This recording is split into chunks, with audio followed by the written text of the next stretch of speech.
భారత మార్కెట్లో బంగారం ధర భారీగా తగ్గింది. 10 గ్రాముల బంగారం ధర రూ. 440 తగ్గగా వెండి ధర కూడా కిలోకి 700 తగ్గింది.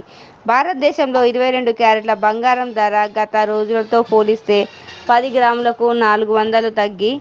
66,250 చేరుకుంది. అదేవిధంగా 24 క్యారెట్ల బంగారం ధర 10 గ్రాములకు 440 తగ్గి రూ. 72,260 చేరుకుంది. వెండి ధర కూడా కిలోకి రూ. 700 తగ్గి రూ. 98,800 చేరుకుంది.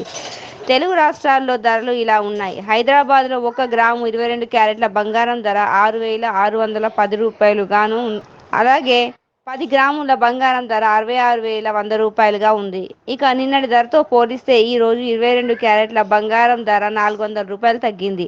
ఇక 24 క్యారెట్ల బంగారం విషయానికొస్తే 1 గ్రాము ధర 7,211 గాను, అలాగే 10 గ్రాముల ధర రూ. 72,110గా ఉంది. ఇక నిన్నటి ధరతో పోలిస్తే ఈ రోజు 24 క్యారెట్ల బంగారం ధర రూ.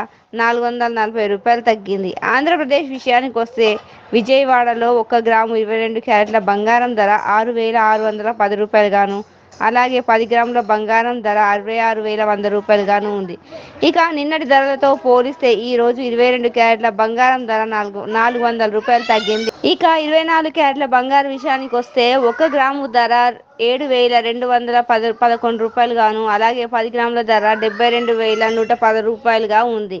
ఇక నిన్నటి ధరలతో పోలిస్తే ఈ రోజు 24 క్యారెట్ల బంగారం ధర రూ. 440 తగ్గింది. ఇక విశాఖపట్నంలోని ఇవే రేట్లు కొనసాగుతున్నాయి. జీఎస్టీ మేకింగ్ ఛార్జీలు నగల దుకాణాలను బట్టి మారుతూ ఉంటాయి. బంగారం ధరలలో ఈ పతనం ఎంతకాలం కొనసాగుతుందో ఖచ్చితంగా చెప్పడం కష్టం. అయితే ఈ ఫెడరల్ రిజర్వ్ వడ్డీ రేట్లు విధానం మరియు అంతర్జాతీయ పరిస్థితులపై దృష్టి పెట్టడం ముఖ్యం. ఈ అంశాలలో మార్పులు బంగారం ధరలను మళ్లీ పైకి నెట్టే అవకాశం ఉంది.